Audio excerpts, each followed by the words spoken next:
quorum. Odell Harris has advised me that he had a business emergency come today and could not make it. The first item on the agenda is the approval of the October minutes. Has everybody had a chance to review the October minutes? I noted on the paragraph where Vincent Hancock is being quoted, there was I think in the fourth sentence down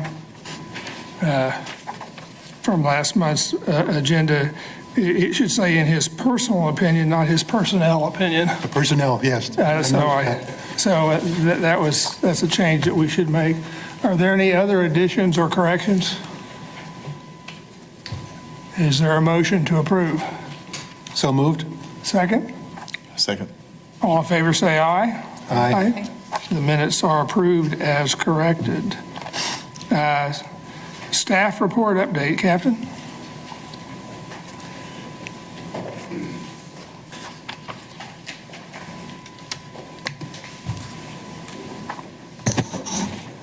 Hey, good afternoon. Closed complaints from October 1st through November 30th. Looks like we had 57 external complaints, 39 internal. If you could look at the breakdown as far as what the regulations that were cited, it looks like 28 were rude conduct, 19 was use good judgment, 19 was comply with policy, and that's generally the not activating the Axon camera. And if you also look at it, we have 843 employees on the police department. You also go to the range for new entries. Looks like from October 1st to October 31st, there were 40 new complaints, a total of 43 employees that were being investigated for various offenses. And once again, looks like the most cited regulation that was being investigated was rude conduct for the period of October 1st through October 31st. Then on new entries for November 1st through November 30th, there were 47 new entries, 29 external complaints, 18 internal. I didn't say on the other one, but on October, it looks like a breakdown for substations. Looks like Patrol South had the most complaints with 13. Going back to November, the breakdown on new complaints looks like East and South had the most complaints, and the breakdown looks like we had 20 rude conduct, 14 comply with policy, which once again is the not activating the body camera, and rude conduct, and then comply with policy. So, any questions? Any questions? Also on the list are the cases that have been closed. Are there any cases that we want to call for review?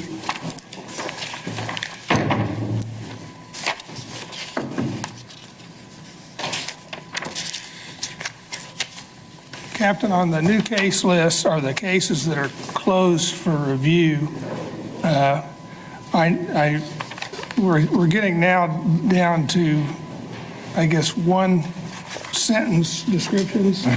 And in the past, we've had two sentence descriptions, if you will, that would allow us to better understand the nature. And I know this is an abridged version of another report that the department has. Correct. And I think it would be helpful, for example, if we look at case number 20 PSB 3667, which is the top one for the October, first one on the October, it was alleged an officer used unnecessary force on a suspect in custody. If there could be just a little bit more of a description added so that we can better evaluate whether or not to call that case for review. I know, and I'll kind of tell you about that process. So I kind of take the information out of that, and then once I'm finished with that, it goes to the chief, and he cuts it down even further. But I will tell him to leave more information on there. Well, we need enough to know the substance of what the allegation is if we're going to call it for review, because otherwise, I suspect we will ask for review of more cases than maybe we need to. Okay. Well, There's a one case that I would like to review even more. What's that? It is, I can't see. 21 PSB 5104. It says, I don't know if you have that. The conduct unbecoming. Unbecoming, yeah. And I was just curious to know about those cases like that, you know. We hear about this stuff after the fact, and then it's like, oh, okay, that's what happened, and then we continue on, and so that's why I want to see that one. There's another one that I would like to review as well. 5116. No, that's 5114. 5114? Yeah.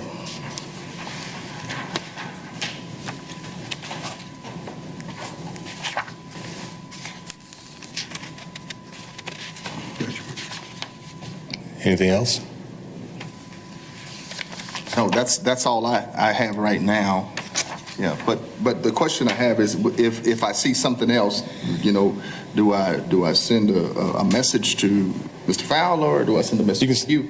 You can send it to either one of us, Okay. but you can send it to me as well. So Okay, thank you. Ricardo, we have the ability to call a case for review for a year after it's been closed. Okay, good. So you can study this and Okay, great. send out an additional memo. Good. That's great. That's great to know, because you know, I see the window and it's like, oh, if I don't say anything, then it's gone. No, it's not. Okay. We can do it for up to a year after the close date. Okay, thank you. Any other cases? All right. I just wanted to add something further to what Jay said.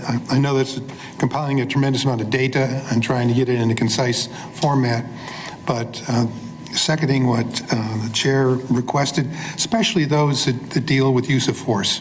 If we could have a little bit more of a description so we know whether it's one that we want to request. okay. Not every one of these complaints, I think, requires amplification, but certainly use of force is one of those areas that we're particularly concerned about. Okay.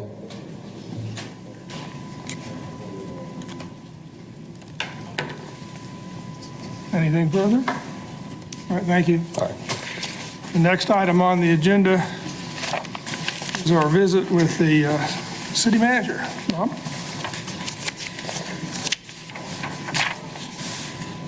Just here to do my holiday greeting.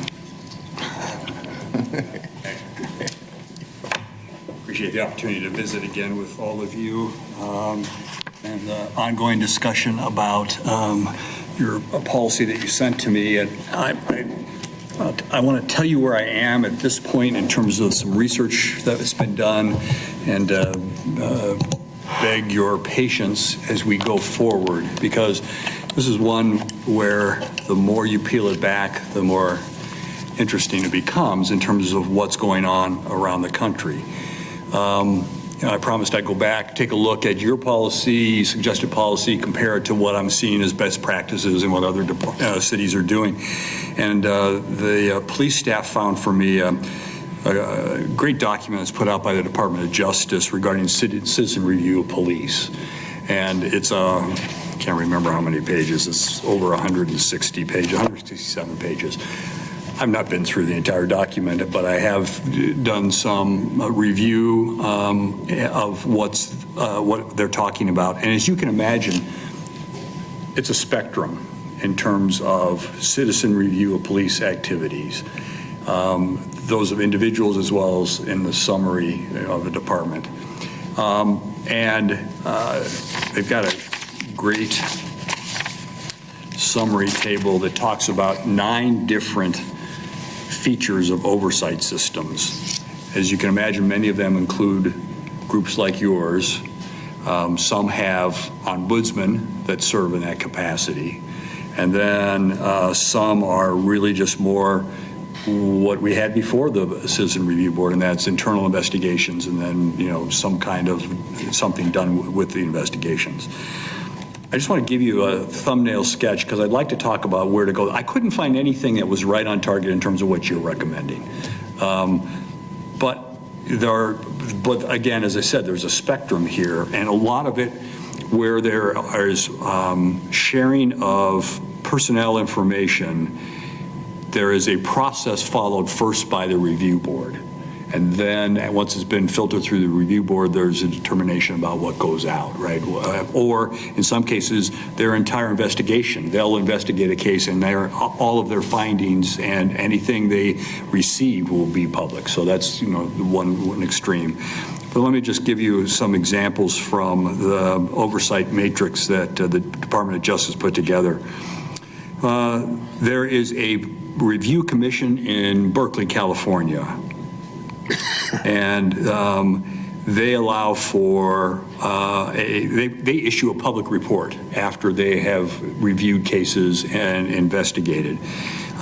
They will include interview transcripts, for instance, and make those public. But first, the report is reviewed by their city manager, who then makes a response public after review of the commission's report, as I said, and then also any internal affairs findings. The internal affairs dispositions and discipline are not made public. So it's kind of an interesting, the findings of the board are public, but not necessarily what came out of internal affairs. In Flint, you actually have an ombudsman and not a review board. The chief's findings are made public, but not any disciplinary action. And there's a general finding that's made by the ombudsman that is then presented to the media and is recorded appropriately in city records. Minneapolis has a civilian review board, and when this was prepared, the chief's discipline was not made public until there was a final disposition. So there's some sharing of information at the end of a case. Orange County, California, the findings and discipline are matters of public record, and that's after it's been in the Citizen Review Board. In Portland, the decisions of their internal investigations auditing committee are public, but the chief's discipline is not. Rochester, New York, the results are not public.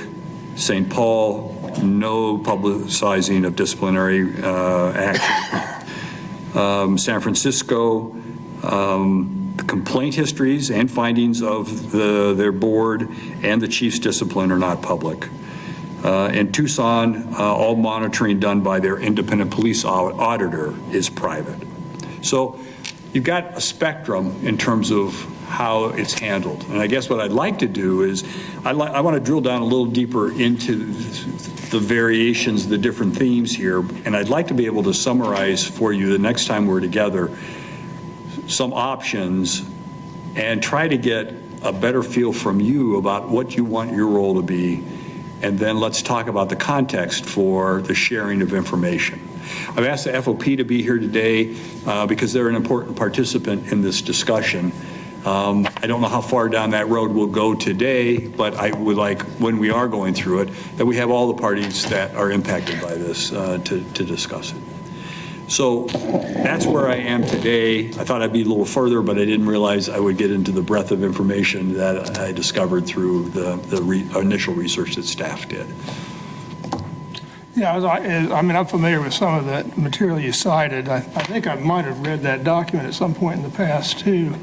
I mean, there's two issues I think our board is struggling with.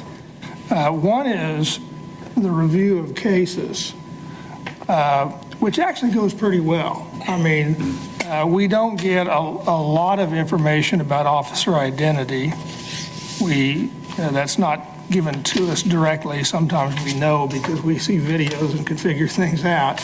But we are given enough information in most cases, and I would say almost all cases, that we understand what happened and have been able to evaluate the department's response to the situation. I think, speaking for most of the board members, we feel that has been something we've been able to accomplish. The point that was raised in our policy discussion and the paper we prepared back in August was the community doesn't necessarily know or understand what is going on with the process, because our review is confidential by ordinance.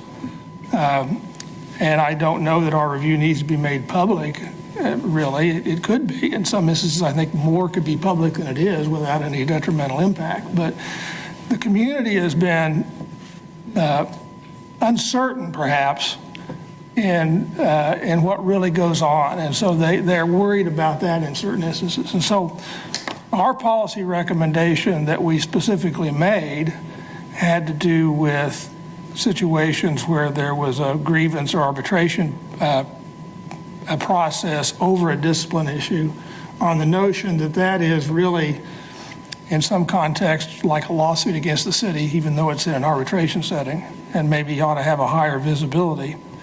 And then the other thing that we've discussed but have not made a specific recommendation is that if there is an officer discipline process involving what we characterize as serious misconduct, leaving that open for definition, I suppose, that suspensions or terminations ought to be public at some level, at least not confidential under the open records law. And so that really is an independent way to get at transparency of the discipline process outside of our board. I mean, that's just another way for the community to look in and see, oh, yes, I see the department's being responsive. I see they're handling the process appropriately. So it's, in that context, it's not really about us. It's about the community. But that's what we were talking about. Right. Other members have comments? I will say that's contrary to what I saw in most cases. Wherever there's a degree, whether it's a significant degree of sharing information or whether it's limited in terms of what's shared, there was an active role by the committee or board before that information was shared. So that's what unless I'm misunderstanding what you're saying, Jay, that's maybe the biggest difference in what I was reviewing versus this policy. Right. You know what? Our board actually only reviews a small number of cases,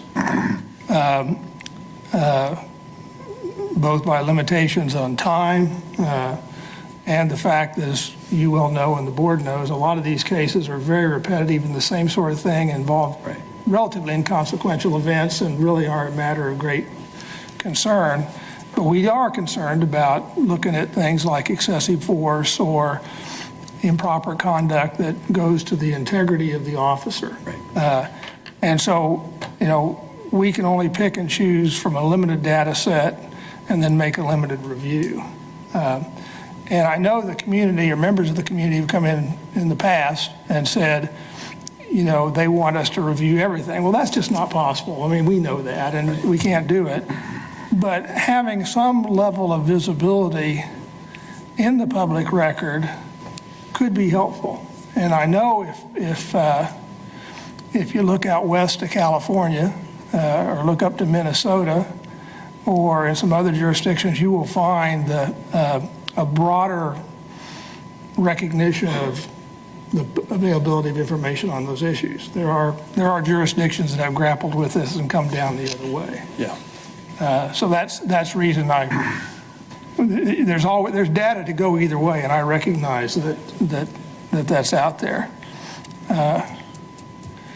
You know, I would hope that the department and the city would figure out a way to provide some greater transparency while protecting the interests of the officers. So many times, a complaint doesn't really reflect upon the officer's ability to be a police officer. I mean, it's inconsequential, or it doesn't say that officer's not suited, and some of them are routine personnel kinds of issues that ought to be handled in confidence and not be public at all. I mean, I fully recognize that. But when you have, for example, allegations of excessive force involving injury to a person in custody, and the officer was disciplined, maybe that is a matter of more public concern. And so we were trying to figure out a way in our recommendation to allow for more transparency in a circumstance that is more serious. So I would urge you to kind of focus on that component as being an element. And this goes back to what we talked about before. I have more comfort if that has been through a review by this group before you just blanket say that's automatically going out for public. Because if I understood your facts, allegation made against someone and then some disciplinary action. The reason this board was put together, I'm interested in your opening comments, because if there are things we need to change, which I think, frankly, may be important after reading what I have already about changing some of the duties of the board and what and the information you get. But I get comfort out of the fact that you review the same set of facts that the department has reviewed and draw your own conclusion as citizens, and had a chance to have access to the information and to the chief or the command staff in terms of why they made the decision that they did. And then then it's a matter of how you deal with that. Do you make a public report? Do you, at that point, do we say this elevates to a level where we need to talk about your concerns on whatever the policy is, use of force, whatever. Right, but right now, of course, we can't make a public report. We're prohibited by the ordinance from any kind of communication about what happens in our.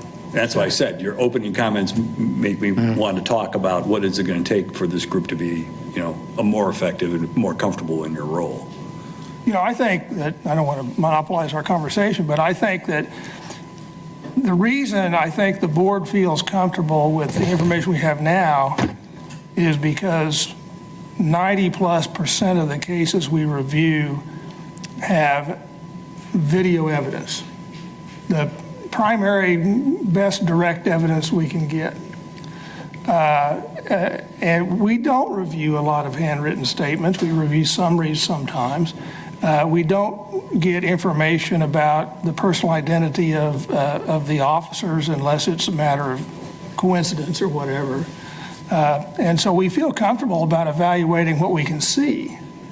But if our role is going to be that we're going to evaluate a case and make a specific recommendation, and then that evaluation or that recommendation would become part of the public record, we're going to need more information to do that, because otherwise we don't have anything to say. Thoughts? I just wanted to add that my support for what we produced in terms of a recommendation on policies for confidentiality originate from a sense of obligation that I think we share, and it's a dual obligation. We've been appointed by you, and we have been acclimated in understanding of the realities of what it is to be a law enforcement officer, having gone through the police academy. So in that sense, I think we are advocates for appropriate and rational law enforcement, but we're also citizens. And I think that we're looked upon to instill a confidence in the process so that someone who doesn't have access to the particulars or to the history of disciplinary actions feel that this group is affirming that rational people have sat in review and that the outcomes were appropriate. So it's about building confidence in the process to me. Yeah, I totally agree with that statement. Yeah, and that would. And the board itself. And public confidence in the board is important there also. Right. Could you give me the name of that big document? Sure can. Yeah, this is from the U.S. Department of Justice, the Office of Justice Programs, and it's the Citizen Review of Police Approaches and Implementations. Does it have a year? Is it most recent? This is actually, I'm sorry, this is 2001. I don't know if this was updated since that time. I was curious in. Sorry. Go ahead. Curious in your research, what changes you might make if you were to recreate this board again. Right. Actually, I want to do that in, discussions with, I think this is something that's kind of dynamic, and we talk about, okay, here's where we are now. Here are the frustrations that you may have because there's some information that you would like in order to be able to better understand cases, and talk about how that functions, what you see your role as being as well. I can tell you what I think it is, and it's very similar to what was described by Dennis, but you all come from different backgrounds and you're on here for different reasons, right? And so let's talk about what's the most responsive to the community as you represent it. I was, when Jay first put forth what we were going to, that we were going to vote on and on what we thought of all that, I said I wanted to wait because I just want to make sure that we do it correctly, that we do have confidence in what we're doing and that we can back it up. And I was not at that point. And so I still have concerns because I want transparency, believe me. I believe in transparency more likely more than anybody here. At the same time, we are talking about people that are involved in things and the impact that we could have on their lives with what we do and what we say. That's the true statement. We're not just talking about some stupid report here. We're talking about, in the end, people. And so I had concerns about it. And I just wanted to throw that out, that I think in the end, we need to take the time to make sure and get the facts that we do it properly, that we do it right, and that we do it so that we produce confidence both from the community and from ourselves. I'm not going to vote on something that I can't confidently say I totally believe in, and I will tell you why. And if I'm not at that point, then I'm not voting on it. And that's where I was then, and so I'm just throwing that out because over the years, I've seen too many committees and too many boards and everything, and they do something, and later on everybody's like, why in the world did they do that?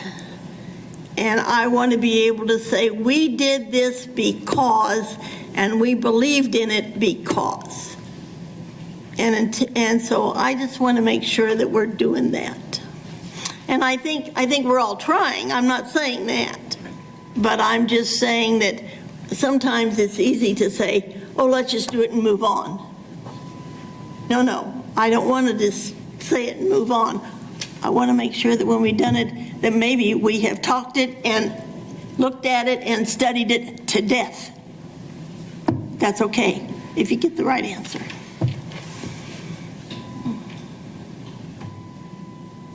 I think that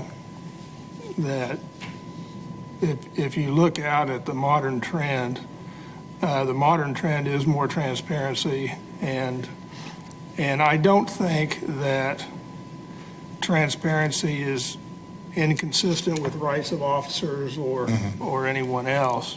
I think that what we were talking about in terms of our proposal was pretty limited in scope, given the nature of what we were talking about being accessible as part of the public record.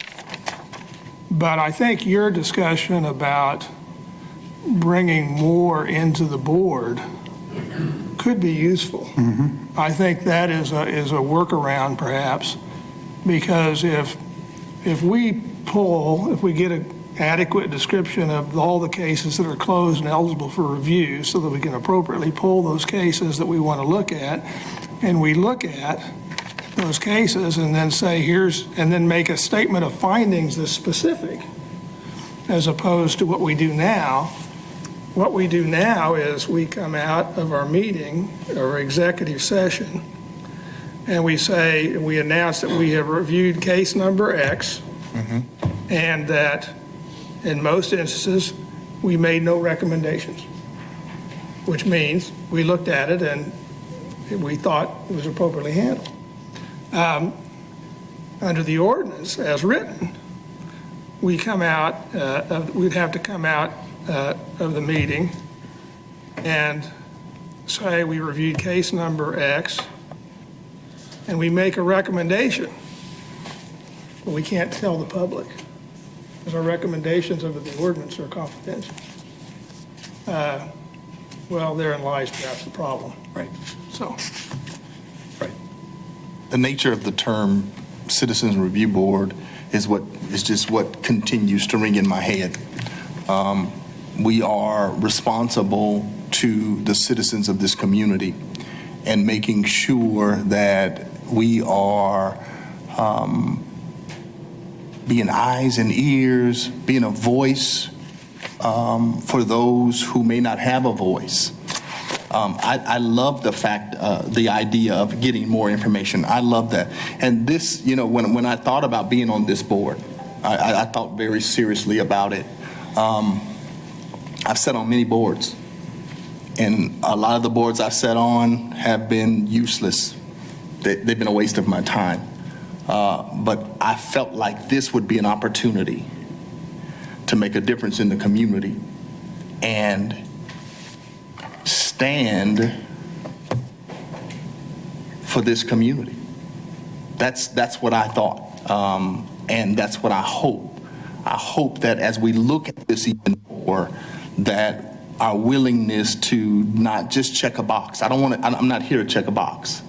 I want to make sure that we are hearing from the community, and that we are hearing from the community, and we are hearing all of the information. That's all I have to say on that. So, One of my expectations when we reformatted this group is that it would be not just a review of a case. I mean, there's going to be cases you want to talk about whether it was appropriately handled, but also looking for trends, right? Mm-hmm. And I know, so when you talk about you want to see more information on, say, excessive force cases, it's a matter of, are there issues there that concern you across the board in terms of what you're seeing with cases and other conduct, other cases that you pull up. As you said, 90% of the time you're coming back and there's no finding, but are there, in that other 10%, are there some issues that you would like the department to be focusing on, administration to be focused on? Are there policy changes that seem to make sense? And that goes back to beyond just checking off boxes, right? It's processing the information, make us better. absolutely. I skipped over the public comment agenda. If there's public comment on this topic and someone would like to make it, now would be the time. Walt? We actually have a mic there now if you want, or you can go up there, however you want to do it. I'm getting old. Not able to stand, being over so much, so I'll just stand and talk over here. Bob, I've known you for many years as a man of integrity, and I really appreciate your being here today and for this board to be considering this issue. I want to share with you the fact that as a person who's looked at this issue since 1998 for 23 years, there's a pattern and practice of cover-up in this department. And that's not just this department, it's across the country.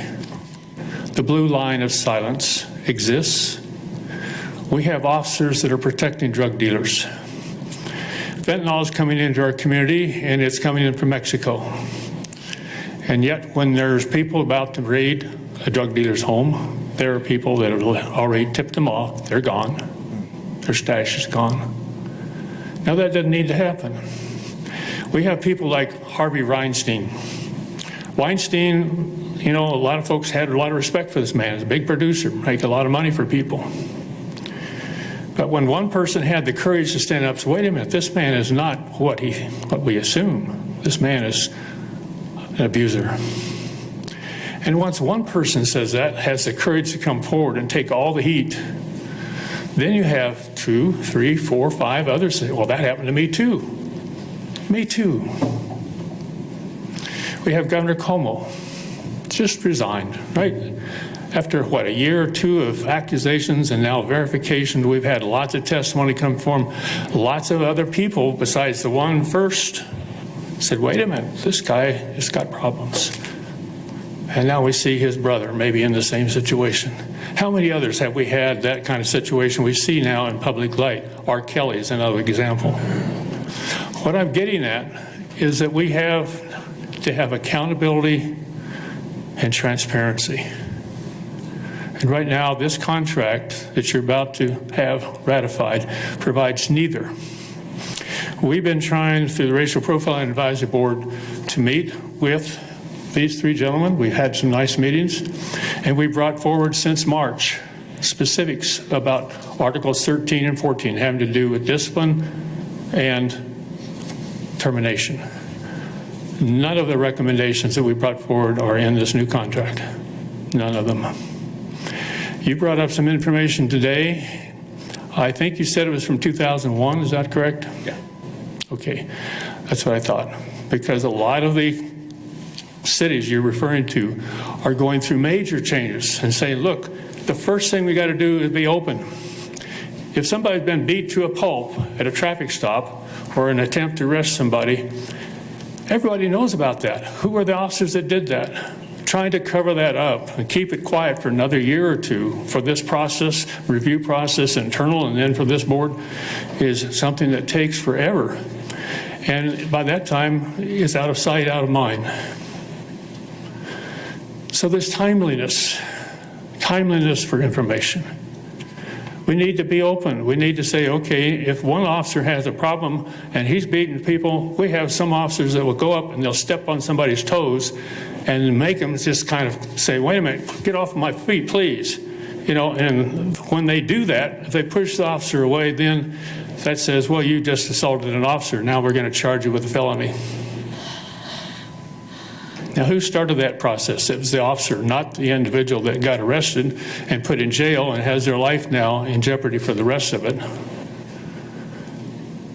Now, I'm not saying that's happening to all officers, and I would not in any instance say that we have a system-wide problem. But we have some bad apples in this department. And if you need, we can give you names. We've tried over the years to give you some names, and I think for whatever reason, people are very good at keeping stuff away from you because we've tried to come through the chain of command, and I don't know how much of it ever gets to you. But there's some officers that have repeatedly been screwing up, and they're still on the force. And somehow this board and every other people like our board, the NAACP, the Ministerial League, the God Patrol, oh my God, there are lots of folks that are seeing that this doesn't work.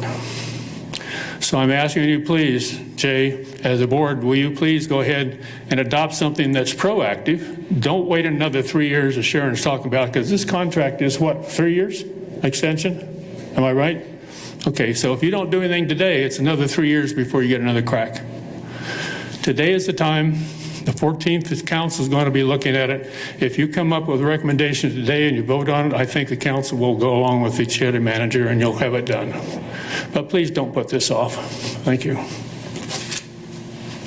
Any other public speaking? All right. Jay, if I could respond to Okay. some of what Walt talked about. He and I, first of all, Walt and I have worked together for over 12 years now, and he and I disagree a little bit on the provisions on discipline. I don't think they apply to the situation that he's talking about, and I don't buy into what I think is a false narrative about the union contract keeps us from disciplining bad cops. I have not seen that in the entire time I've been here. There's a national narrative to that effect, but I don't believe it applies here. I don't think there's anything in our union contracts that doesn't allow management to be able to pursue legitimate issues regarding behavior of our police officers. At the same time, I think it also does outline a very good, extensive process for the review of complaints or issues with our officers, and it also recognizes that our employees have certain rights, due process rights. So I think there's a balance in the agreement, and that's why I have defended the language that's in the contract right now. Walt brings up two issues. I believe that this report is relevant because it talks about a scope of work, a review work to be done, and I think it's very legitimate in terms of the options that are out there. I don't think you can zero in on what any one city does. It's going to change over time. What it did talk about, though, is running all the way from a complete review of cases and taking complaints and reviewing those complaints as a standing body, all the way to what, basically what you're doing now. You'll take some cases, take a look at them, but you're confined, you have to honor the confidentiality, right? So there's a broad spectrum here to talk about, and so I thought it was a great policy document in terms of outlining what those options are. Walt talks about a complaint process, and that is something that you can zero in on. Right now, you really don't get involved in a complaint process, right? Somebody could come up to the podium like Walt did, but if we haven't set you up to actually be, a recipient of citizen concerns about what's happened to them in their interactions with the police department.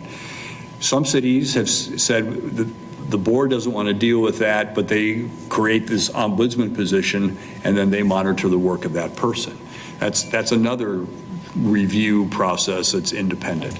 I don't know where we all want to come down on that, but complaint intake is, again, very different than what you're doing right now. I just wanted to just highlight that. I would like to point out we have told people, and I think even on the website, if a citizen has a complaint, they can tell us.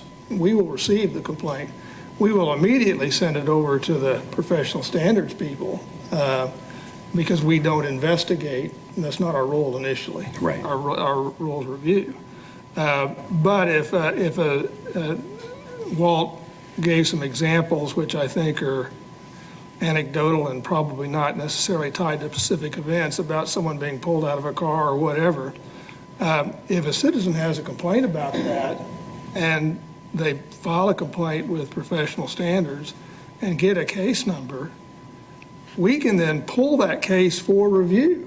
So assuming that the case, we have to have it terminated, but we then have the ability to go pull that case for review, so the citizen will know their individual case has been looked at. That exists within our framework already. So what do you need to be more effective? I mean, it comes back, to feel that you've done the kind of job that you want to do, what's missing, or what do we need to do differently? Well, I think initially from this all started out as a transparency issue for the citizens of Wichita. And so I think one of the threshold points is if the board reviews a case and makes findings, specific recommendations, the board can have a mechanism to tell the community, we reviewed this case, here's what happened, and this is what we found. And right now, we're not allowed to do that. So that's, I guess, point one of transparency.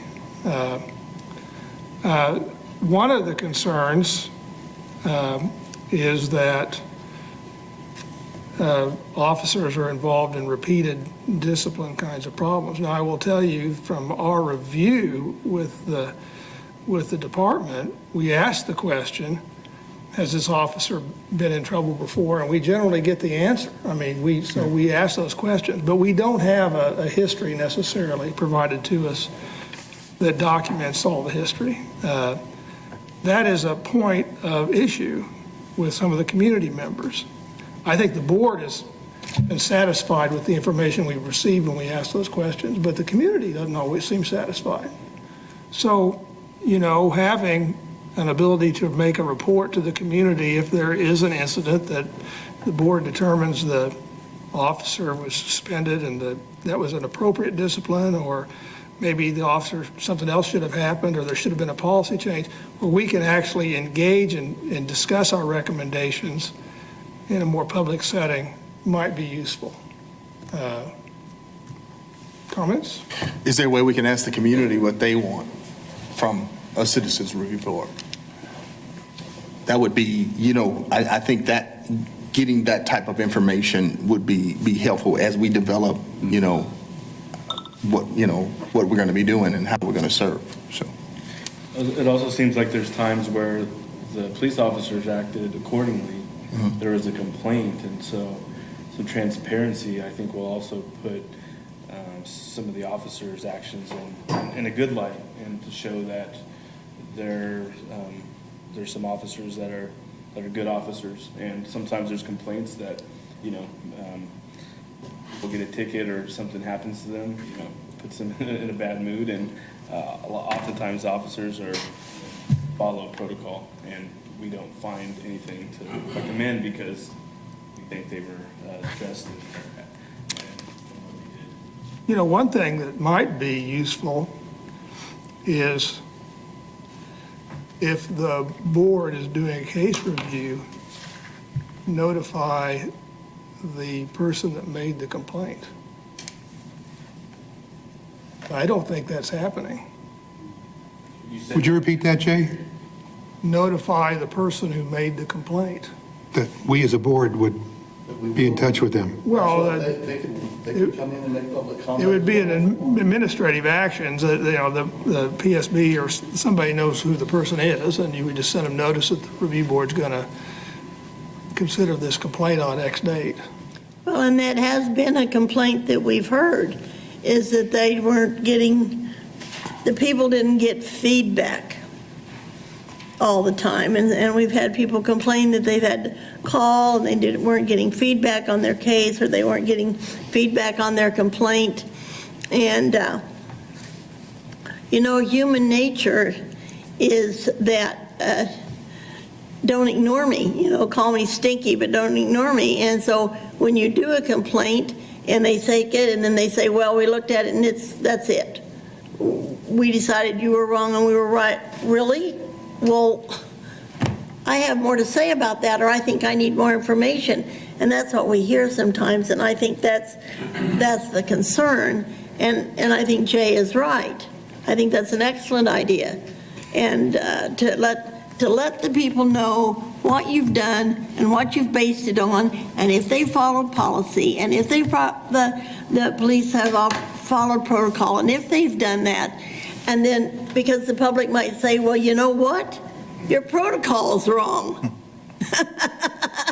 You followed protocol, but I'm sorry, that's not the answer. And so that's what we need. We need the back and forth, and I think Jay's idea is excellent. I think you'll hear fewer complaints regarding that going forward. We've been working with the Racial Profiling Advisory Board, and they have suggested different wording and different information being included in our various correspondence with complainants, and all the way through the resolution of the complaint.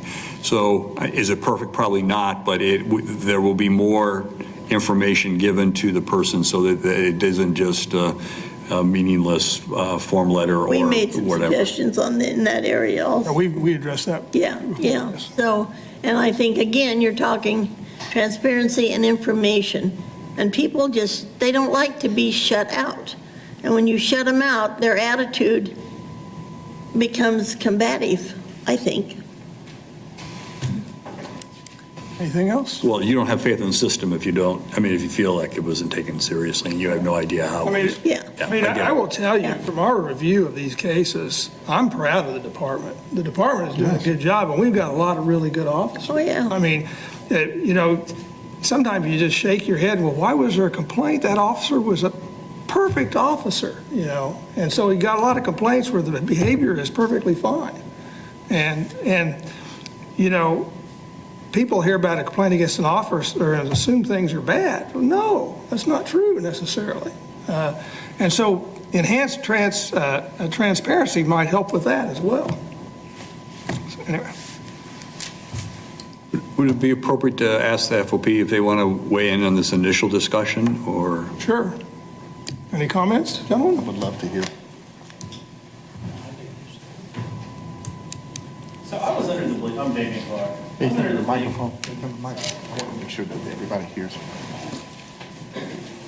I'm Damian Clark. So I thought we're under the belief that professional standards was reaching out and giving a conclusion of an investigation. So I will definitely check in because I was under the belief that they were doing I that. think they are now. They are. I think Okay. the last, It's an improved process, and it's actually going to have more information, I think, this new round Sure. of letters. Okay.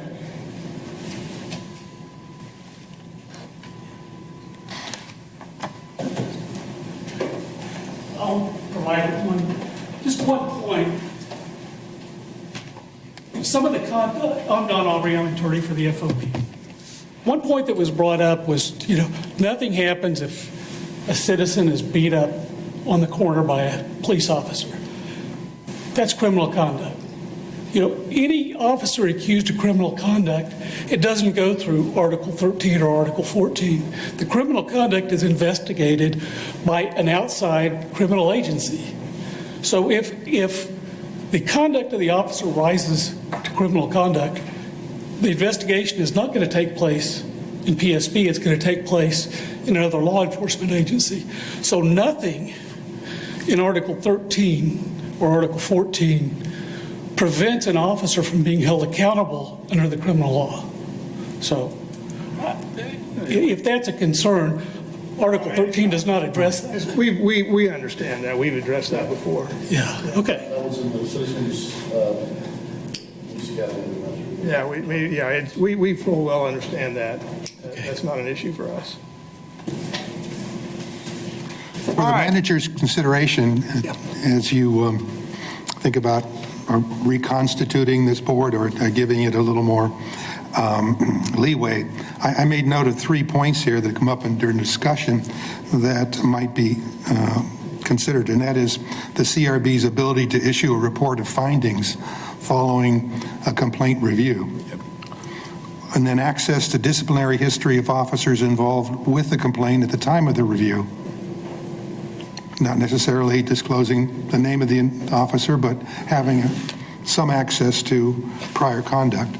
And then third would be citizen filing complaint is notified when and if the CRB is meeting to review that complaint and notify the complainant of the opportunity to attend.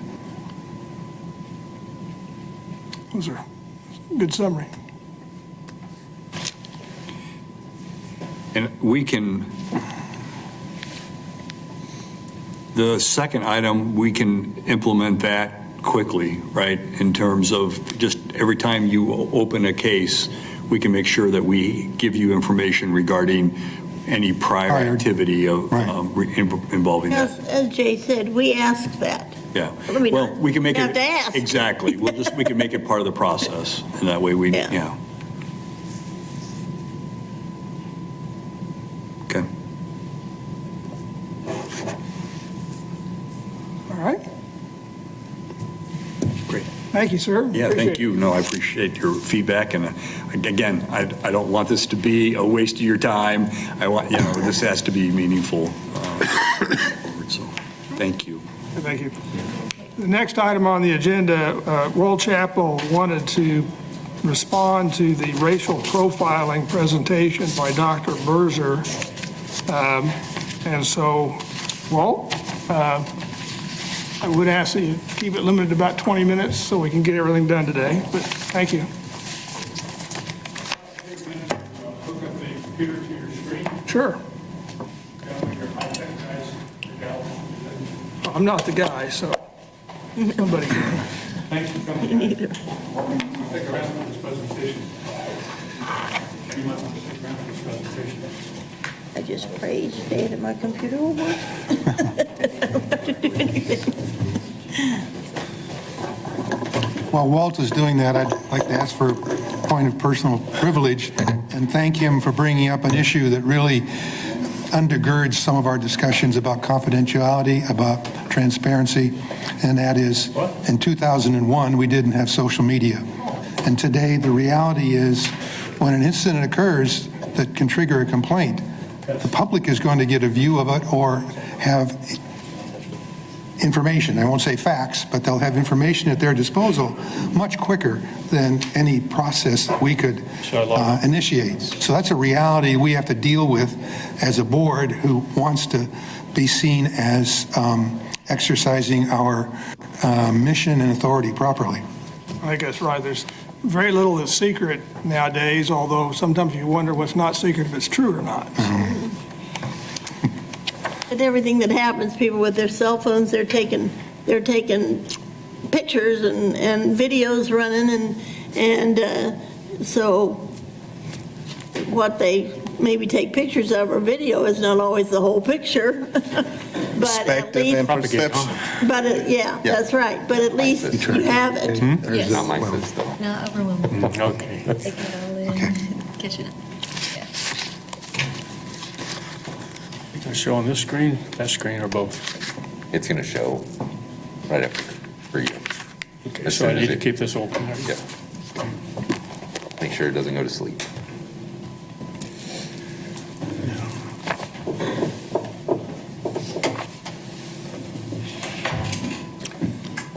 Well, Jay, it's thinking.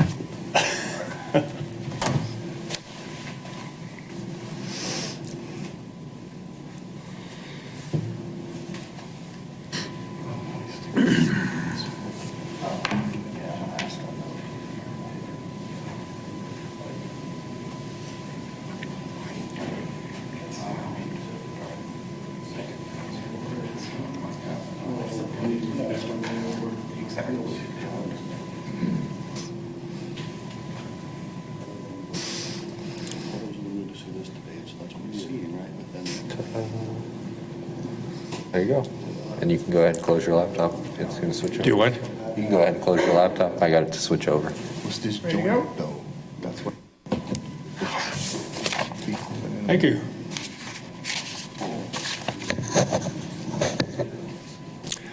Okay, folks, I wanted to follow up on something that was offered in August when we thought we were going to have Dr. Berzer's presentation.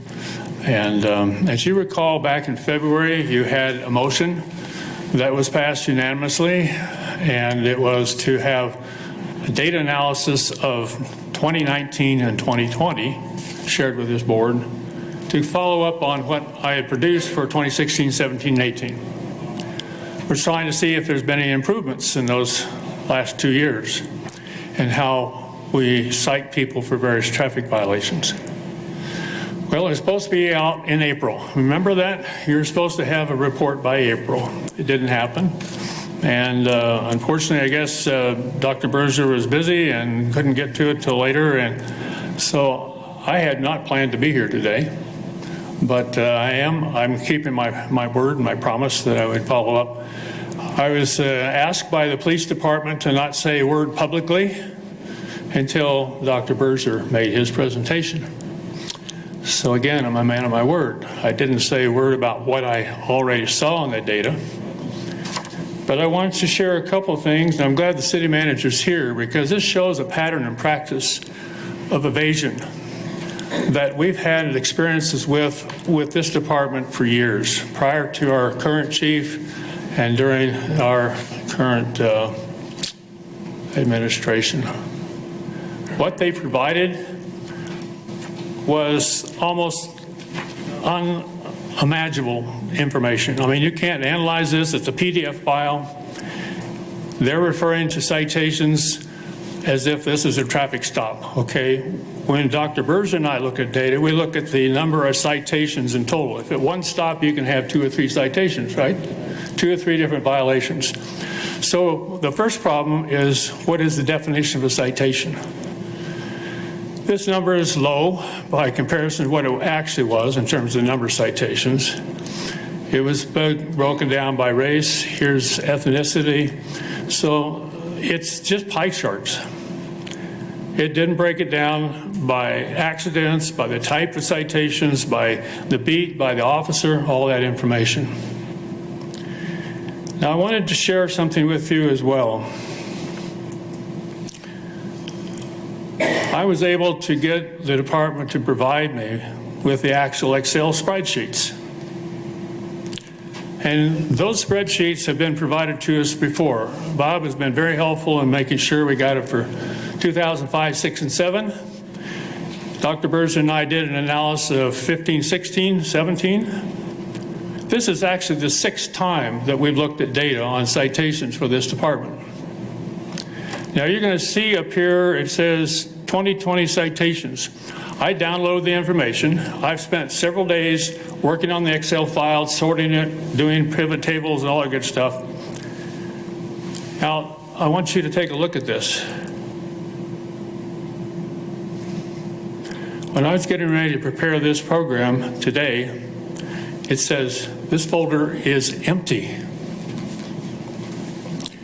Now, I want to point out this cell phone right here is a new phone. Why? Because my previous phone, I'm sitting sharing a text with one of our police officers in this department. They're providing information to us on the Citizens Review Board, our Wichita Racial Profiling Advisory Board. Did I misspeak? Yeah. We had your responsibility before you, right? We had a memorandum of understanding with the department and with the city manager. And then it was changed 3.5 years ago. Long story short, I'm finished my text, and sure enough, you know where you're starting to enter a new text? It says, boo, boo, I see you. Boo, boo, boo, boo, boo, boo, I see you. And I'm saying, what? I'm freaking out, man. What's going on? When Sheila Officer and I have been talking on the phone many times, there'll be kind of an echo in the back, there'll be rustling, and we'll be cut off right in the middle of the conversation. Doesn't happen with any other people, except when we're talking about what's going on with the police department. I don't know what happened, but I got rid of the old phone.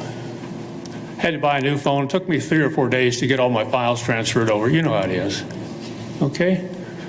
So the point is that when you got a situation like that, I don't know if you know Newton's laws of physics, but there's an equal and opposite reaction. The closer you get to the truth, the more you get pushback.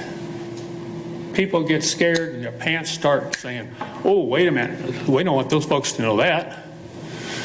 How did they get that information? Who's squealing? Who's talking? Some of the officers that have come forward to try to share information have really been blackballed by others on this department. They've been mistreated in a way that you or I wouldn't expect if it was a professional group. Our chief has tried on a number of occasions to discipline people. And sure enough, he's overridden by HR department, even by our city manager. There have been some times just recently. So I don't know if our chief's going to be around much longer. I don't know how I would put up with it if I was a chief. But it concerns me very greatly that we have a situation now where here I am trying to look at the data that they actually provided, and the folder's empty. My computer's been hacked, just like my phone. All right, it's not too surprising. Now I want to share with you an update, 2019 and 20. Here we are a year later, right, 21? We're almost at the end of 21. So we're looking at data that is out of date to begin with. It should have been here in April. But so it is. Let's not get too carried away here. The demographics of the new census, I went on the census website and downloaded this. You've got 74% of the citizens in this city are Caucasian. And it's down for blacks. They were 11, now they're down to 10.9. The residents of Hispanics has gone up, so 17.2. As I point out, there's been 6 studies that have been done by the police department since the year 2000. The first one was paid for by the state legislature. $250,000 of our tax dollars was paid by the state to the Police Foundation in Washington, D.C. Wichita was one of the cities that they analyzed. But here's the kicker. Black drivers, since the year 2000, every one of these are still twice as likely to be stopped and given more than one citation, and particularly for non-moving violations. Have nothing to do with your driving, had to do with you have a piece of paper in your pocket. A valid driver's license, proof of insurance, has your tag been updated, have you paid your registration fee? What's that got to do with safe driving? I don't know. Okay, so the next thing is look at the previous chief. Remember the war on drugs? There was a lot of emphasis at that time to go out and say, guys, we've got to make sure there's no dope going through these communities. We're going to stop about every car we can on pretext. There's surely something we can come up with saying, well, that's why I stopped you. But you're really interested in who's in the passenger seat, who's in the back seat, where you're going, why you're in this neighborhood. And in the process, they were told as officers to write a ticket. Give them a citation, something to say, all right, here, I'm not profiling you. You had some reason, I'm going to stop you, and here it is. So under Norm Williams, we had 114,000 citations in the year 2007. Look here in the year 2016. First year our chief was here. 61,000. It's dropped now to 46,000. That's 2.5 times less per year in citations issued. But look at this. We're 15,000 fewer citations in those 5 years, 16 through 22. And we now have still black drivers are twice as likely. Disproportionate enforcement of the laws. Okay, you see here at the bottom, we got the statistics as far as what it is for each of those and the number of citations issued. When this black population is actually only 11%, you can see they're up to like 20% here. Are you coming to give me a mic hookup? I have to use this as a... Wow, how about that? Yeah, technology at its best, right? Oh, yeah. Now, if you're going to capture information, you got to be able to make sure it's hearable. And as you can imagine now, it's taken a long time for us to get to this place where I can be in front of you folks and you actually are able to look at facts and be able to go over it with it together. Moving versus non-moving. I passed out some data for you folks to look at.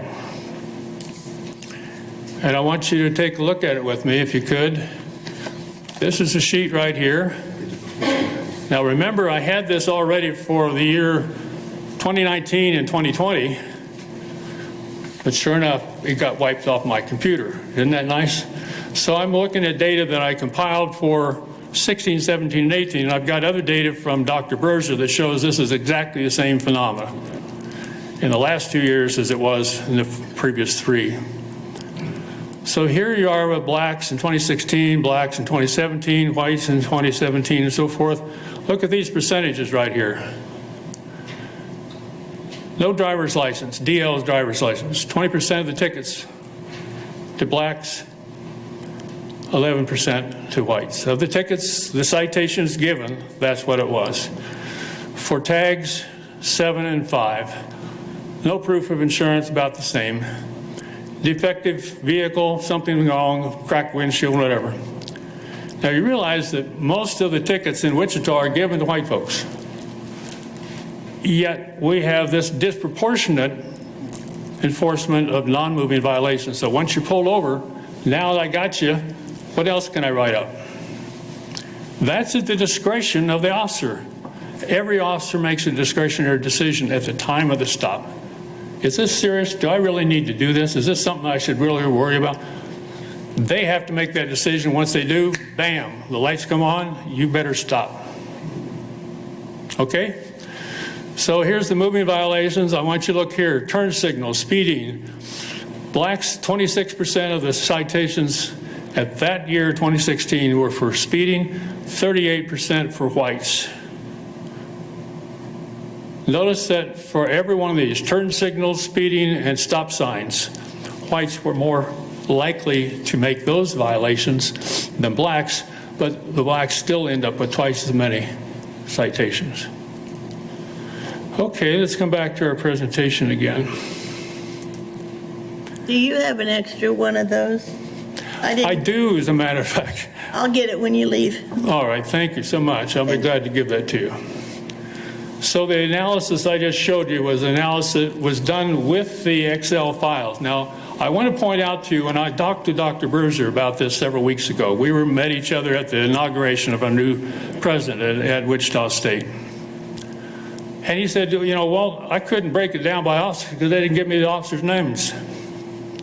I couldn't break it down by defendant to see if they were stopping the same defendant over and over and giving the same citation. Oh, you don't have your tags registered, do you? Bang, I got you again, I got you again, got you. Or if you know that the guy doesn't have a license in his pocket and you stop him again and again and again, why not? You can run him up quite a few times. And by the way, the third time you do that, it's a $1,500 fine and mandatory 90 days in jail. Now, who wants to sit in jail for 90 days trying to go get your groceries or pick up your kids at school? Okay, but my point is that we broke this out. The analysis is done by year, by race, by beat. What Dr. Berger was given by the department was a very small number of those data elements. What I was able to get from the municipal court before, and when they downloaded it and gave me a link this year, it was 27 columns. And I could break it out by defendant, by whether it's an accident or not, by where the accident occurred, by all the other goodies like who's the officer, where did the accident and the stop occur. You can see that we have some officers. We had one, for example, in 2019. Chad Burnett's his name, 729 citations in 9 months at one location at the bottom of a hill over on 13th Street, right by the golf course. So it's 35 miles an hour there.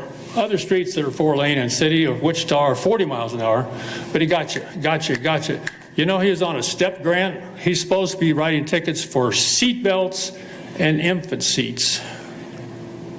None of his 729 citations were for either of those. He was running radar. Bang, I got you, bang, I got you, bang, I got you, writing tickets for one after another. And he's paid overtime to do that. It's not on his regular shift. He's getting paid overtime to do that kind of thing. Now they've moved to a different location, 11th and Hillside. Why? Has nothing to do with accidents there. Has to do with, I guess, easy pickings, right? Okay, so here we are. I've already shown you that 50% of the citations for non-moving. Blacks, in this case, you have another sheet of paper there in front of you.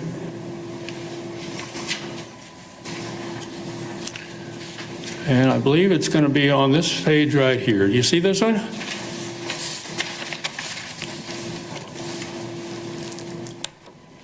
This is Dr. Berger's data.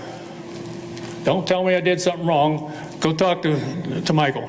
He's a good man, and I really understand. He did a lot of work to do this. This is a relevant rate index, risk index. Here's a child restraint. So black mama's driving around. Look at this. Black citation 71, only 39 for white folks in the whole city. That's 12.4 times more likely for black mama to have that citation given to you. What? Why? Well, thankfully, we've had a program set up to try to give us an infant seat to some of these parents. Don't know how many of these were going on at that time or where they ran out of infant seats, but you can see it's very disproportionate. Child restraints, 9 times more likely. Here's driving on unsuspended. Look at that. 2,704 black folks got citations. Well, let me put it a different way. I don't know if that's black people, but it's citations to black drivers. Okay? It could be the same driver 2 or 3 different times, right? But they're almost exactly the same. Remember that the black population of Wichita is only 11%, but they have almost exactly the same number of citations for that one offense. Here, no valid license in possession, again, almost exactly the same. Those are almost the same citation, aren't they? You come down to a legal tag, here we're driving with no insurance. Again, almost exactly the same number, 5 times more likely if you're black to get that citation. Now, there's no crime to be poor, is it? I can't think of any reason in this democracy that we would penalize people for being poor. If they didn't have enough money to pay the fine the first time, and by the way, it's not just the fine, it's the added court costs. Whether you go to court or not, you're going to have to pay that. And if you don't do it within 30 days or show up in court, boom, your license is suspended. And then every time you get stopped with no license, it's more fines on more fines and more fines. I was just over at the Second Chance Thursday at the Coke Arena this morning. Ran into a lady, 14 years. She's not had a license to drive. Had a man call me the night before Thanksgiving. He found us on the internet. He said, damn it, oh, golly, can you help me? I've been without a license for 20 years. I tried to pay it off. I think I got it paid, and they come up with some other fine. The man's been homeless. He's not able to keep a job. He can't get to the job. He can't drive there because of this one infraction when he was 19 years old. And it comes back to bite him, and bite him, and bite him. Now, why do we do that to people? I don't know. But you can see from Dr. Berzer's analysis, and you've got a copy of it, hard copy, you can look that over in more detail as you have time. I'm going to look here a little bit further about accidents. We assume, again, that makes an ass out of you and me, right? Is that the word definition of an assumption? Dennis, you and I both know that one. We're old guys. We've heard that one. The assumption is you write more tickets, you're going to have safer streets. Remember under Norman Williams, I had 114,000 citations in 1 year. We're down to 42,000 now, 46,000. It showed that we're 2.5 times fewer citations, but actually the number of accidents went down in the last 5 years under Gordon Ramsay. There's no correlation at all between the number of citations you write in a police department and whether you have safer streets. Most of these accidents are actually occurring at 20 key intersections. If you change the light signaling, if you give more time for the yellow to go so people can clear the intersection, if you give a turn lane like you've done along Broadway, you've done a great job on Broadway, Bob, thank you. Some of those areas over there, you got now a chance to pull out of the way, the rest of the traffic can go, and when it's your turn, you can turn left. If we do those things, we'll have fewer accidents, not by writing more tickets, but by better engineering. So you see this shirt right here, it says Stop the Stops. That's from our racial profiling board. We're trying to say, look, stop the stops to begin that. That's where a lot of these tensions occur, right, between the officer and the person stopped. How many times have we found on TV or other cities, in this city alone, where you've had people stopped and everything goes haywire very quickly? And sure enough, somebody gets really hurt bad, either the officer or the person stopped. And over what? Taillight out? Oh, I thought maybe you might be in the wrong neighborhood, so I'm going to find out if you're up to something. There was no moving violation. There was no probable cause to pull that person over. Just an assumption, well, maybe this guy's up to something. Okay, I'm down at the bottom. It says, why are black drivers still stopped and given twice as many citations as white drivers when they're just as likely to be involved in a traffic accident? Notice the accidents for blacks, 13.2 for 2020, and whites and Hispanics, 74.2. Okay, I want to move to this question of location. We've mentioned this already to stop the stops. I'll not go over that again.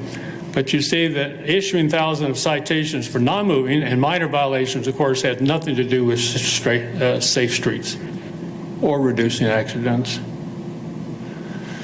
So, what was the purpose of that motion back in February? It was to provide a tool to the city manager, to the bureau captains, like our good captain here, Dickelson.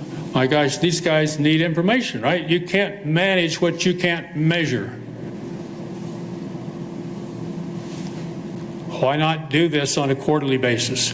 Why not take the data we already have from municipal court, run it through your Excel spreadsheet, Start picking those things off and see if you got a problem. Nip it in the bud. Don't let it continue for another year or two before you ever look at it. By that time, it's out of sight, out of mind. And that, by the way, is the same problem that you were just talking about. If you have a blow up at a traffic stop and somebody's beat to a pulp, everybody in the neighborhood knows about it. You can't wait a year till you guys adjudicate it and decide whether the guy did it right or not. That festering wound is going to blow up. It's blowing up all over this country because people are just fed up with the lack of accountability. It's time to really make that change. So you notice here that we've asked you to please, as the board, would you please ask this department to do quarterly data analysis? Make sure that's done. You did it in February. That's the motion you passed. Now it's time to make sure that it's actually done and given to you. You need the data. The captains need a day.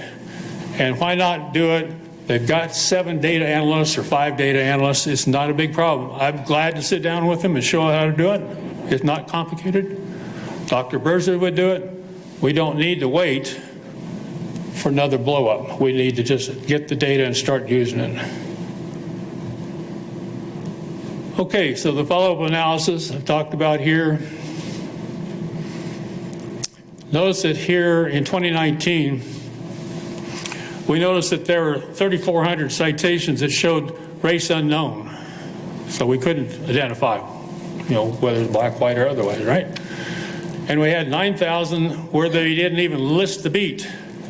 It's just blank. So better use of time when you're out there on the patrol, you're writing a ticket, make sure you fill it in and give enough data so these managers can start keeping track of things. The other thing, and Bob, I'm glad you're here, is to make sure that the municipal court includes the word Hispanic on the citation form instead of bringing those folks in as white. Right now, they're kind of lumped together, and that's hard to separate out. Make sure that you're not mistreating the Hispanic community in this effort to patrol our streets. The nearest cross street is another recommendation so that you can see where accidents are occurring. Right now, we have a street address, but not necessarily cross street, and it would be very helpful to get those GPS coordinates. And I've talked to some of the people in data analysis. They said they could do that and not have a big problem. And then finally down here is you get the bureau captains a chance to review it. If you got an officer that needs some extra mentoring, they call it, right? Training, whatever. Okay, sit them down, help them understand. You can't keep doing this. If we still have this much disproportionate number of stops to black families and black drivers, I don't know. People say, well, we would never racial profile. And you got to think of that old analogy. If it walks like a duck and it quacks like a duck, my gosh, I would think maybe it is a duck. What do you suppose? We got to start admitting the truth that's going on. We've had racial bias in this country for 400 years. It hasn't gone away. It's still there with some of our officers. It can be done in a training center, perhaps. If you see the same officer has the same problem over and over again, pull him aside and say, is this really the right profession for you? Weed them out. Don't put them out there on that street to write more citations willy-nilly for anything they decide they want to write for. And particularly when they're going into some of these beats like 44 beat, 45 beat, they're just a few blocks wide. Where I'm in, 49 beat, man, it's blocks, it's miles, big beat. One officer gets to patrol that per shift. As opposed to 44, and you put Bob Bachman out there, and man, he's driving up and down those streets on Kansas. What is it, Reginald? You know this man? Bob Bachman, also known as Dirty Harry. Okay? He earned his reputation for doing work outside the box. He is not a man that we have a lot of respect for. We brought that person's name forward over and over again. It keeps coming up every meeting we have. Citizens say, why is it that that man is still employed? Well, it looks like he may retire with benefits. I don't know at what point, but soon, hopefully. Okay, so we talked about some of the recommendations. If you want more information or data, that's fine. Now, down here at the bottom, I have a link to a website that we put together. And I want you folks to pass that word around, please. You see the business card you got in front of you? That link right there is to a web page we put together after 2.5 weeks of work. I physically went to municipal court and the district court, walked through the process that a person would have to do to pay their fines. If they don't have enough money under Senate Bill 127, they can now do community service and/or they can do monthly payments, get on a payment plan. That page right there, that racial profiling, wichitaks.com/drive again legally, is where folks can go for one page of all the information. It gives them a link to the Department of Revenue, it gives them the phone number for Department of Revenue, it gives them the address to send their application. It has the application downloadable on a PDF file so they can download it, fill it out, and mail it to Topeka, get a restricted license, and then they can drive again legally.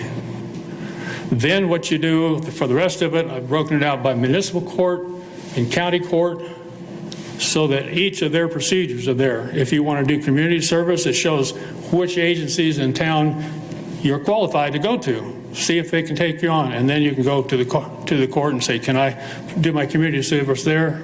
They've got an opening, yes and no. Here we go. Same way with the payment plan. Form is on there to download, set it up so that you've got a payment plan you can work out with the court. So what we're trying to do, folks, is give a gift to this city and say, please, after all these years of seeing the problem and trying to deal with the problem, let's see if we can't just give you a page. I'm going to step away from this whole process and you guys can carry on from there. Any questions that you have now about the presentation? I want to make sure you got all your information. I had a question. Yes, go ahead, please. Number 3 on your follow-up was making a recommendation to add Hispanic to the citation form. So am I understanding right that when you have black citations and white citations, is that white citations include Hispanic? Right now, it's my understanding that they're just lumped together. And we have no way. Jaime, is that correct? Data?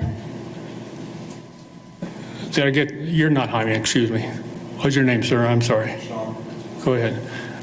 I think we've got, officers, can you tell me? I believe on the citation, it'll have where it has race, it also has, I think it has a little statement where if it's, for example, if you put white, you have to put Hispanic, or Hispanic. Yeah. So, The race is technically for Hispanic person, Latino race is white. Yeah. That's correct. And right now, it's very difficult to break it out for the Hispanic community to see how they are in fact being treated. We had a member of our Racial Profiling Advisory Board who had been taking videos of Hispanic speakers talking about what was happening to people on the streets of Wichita. The fire out at Treatco was set, in our opinion. It looked like we had 2 police officers out there before it started, and sure enough, here we go up in Blaze. It was closed down for, 6 weeks, 6 months, whatever. But the point is that the only thing that was taken out of that lady's office was the videos. She had them all on a shelf, CDs, right? And in the file cabinet, somebody took a crowbar and they popped that drawer open and took the file. I've been in that file. I've seen the file. All that evidence was taken. And you know what? They cut the lock on the outside of that door with one of those portable saws, right? Zip. It wasn't done with bolt cutters. Somebody was pretty good at getting into that place. The only thing taken out of her office, she had papers everywhere, computers, it wasn't a robbery, is a break-in to steal evidence. All right, she had information on what was happening in the Hispanic community, just like it's been going on in the black community. Why don't we get that transparency out? Why don't we share the information that we have so we have ability to deal with it honestly and have accountability? Okay, who else had a question? I have one, Go ahead, Sharon. Pretty quick. and that is on the statistics on, you said about the repeats, On the what? on repeat citations. Correct. And I have real concerns because I agree with a lot about what you say and all, but statistics cannot, not that they lie, but sometimes they can get a different picture depending on who's doing the statistics, okay? So my concern is the repeats. You know, you say I gave 2,000 citations, okay, in umpteen period. But if I gave half of them to the same person, then that's different than if I gave them to 2,000 different people. Absolutely. You're And so correct. that's my concern is that, you know, if you're, it's just like a criminal that commits a murder, you know, he committed one murder, no, he committed 5 and we got him. And that's why So- we're asking for accountability for the police Yeah. officers as well, So because that's- when we get stopped for something, it's automatic. You're accused of traveling 5 miles over the speed limit. Boom, you got your name in the newspaper. Or if you rob a bank or whatever you do, the news is going to have it immediately, right? We don't do that with the police officers. Now, you're pointing out a situation where you may have multiple times this same person's been out driving without a license, okay? Now, I would have been able to find that, and I had already done the spreadsheet ready to report it to you, and sure enough, it disappears off my computer. Secondly, that data was never given to Michael Berzer to begin with. He couldn't do the analysis. So you folks are being played, we're being played, the public's being played. How in the hell do we get this thing to stop? Why don't we just be upfront to start with? Here's all the data from the municipal court, analyze it, give us the results. Don't doctor it up ahead of time. Now, for example, on these lawsuits, you folks, we talked about that last time. We still don't have that data. And it was November 8th that we had a conversation with our city manager, and we had Dante Martin on. Everybody said, yeah, okay, we'll get it. Give us, the next day I sent them the information. Would you please complete this? They said, oh yeah, we'll get on it. We still don't have it. That's the last time we had any information on that spreadsheet was December 31st of last year. I don't know what the problem is, Jennifer, but maybe you could be more specific about what it is that's holding this problem. Well, we draw this to a close. We've allowed you 40 minutes now, or more than that. And we have another item we have to take up. Right. So are there any other questions? I know you may not want to talk about the fact that legal expenses aren't known. It's over $10 million now that the taxpayers are paying. It doesn't come out of FOP and it doesn't come out of the pocket of the defendant. It's coming out of taxpayer dollars. We don't know what's happening with Andrew Finch, for example. One of the guys that they didn't tell you about, won't share, is Justin Rapp. Remember that guy's name? You don't remember, do you? Because they wouldn't tell us who shot Andrew Finch. I actually do have one more question, if you don't mind. I don't mean to overextend, but it's about the guide that you created. What happens when someone's license is suspended or revoked? Did they get sent something in the mail? Yes. How are they notified? Yes, Is they there any reason why a guide like that couldn't be sent out along with that notification?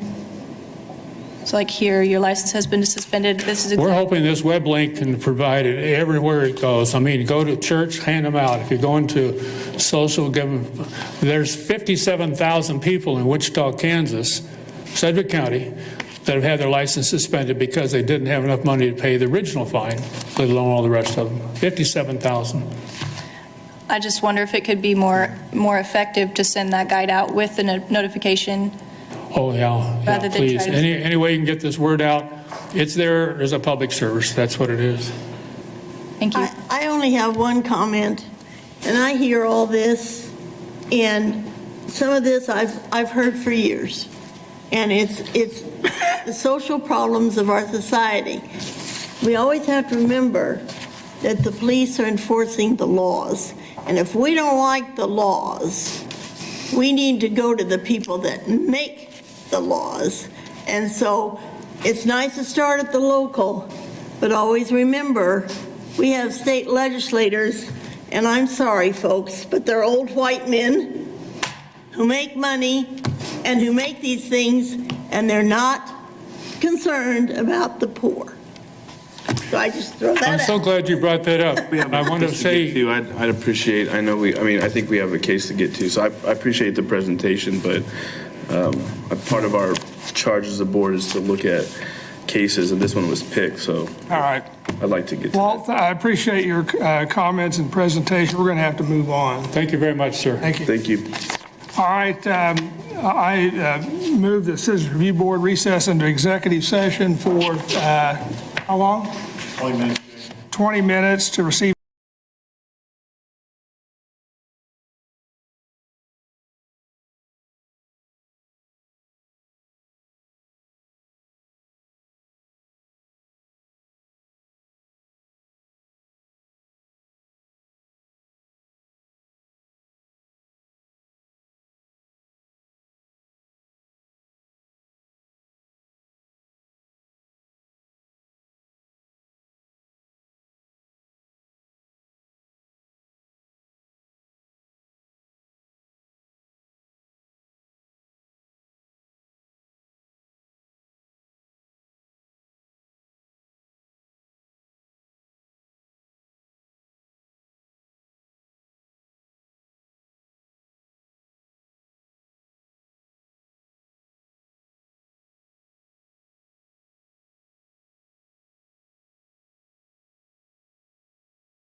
Any recommendations with regard to that last case?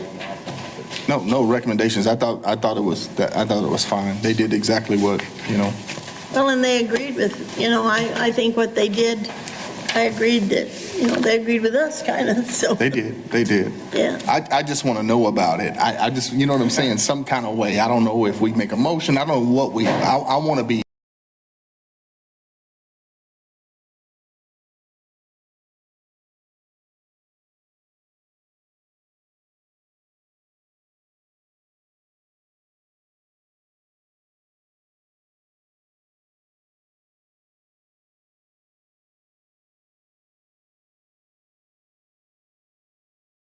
Easily provide more information. Okay. It's not hard. All right, we're back in public session. The board considered 21 PSB 1119 and made no recommendations. Is there any new business? Mr. Bender has asked that we consider a discussion of the racial profiling issue and the recommendations at the next meeting, so we'll add that to the agenda for our January meeting. We would be meeting normally on the 27th, I believe. Does that date work for everybody? Yes. All right. December 27th? James. Oh, June. Yeah. Any other items for discussion? Is there a motion to adjourn? So moved. Move to second. All in favor, say aye. Aye. All right, thank you. Thank you. We didn't. November, December.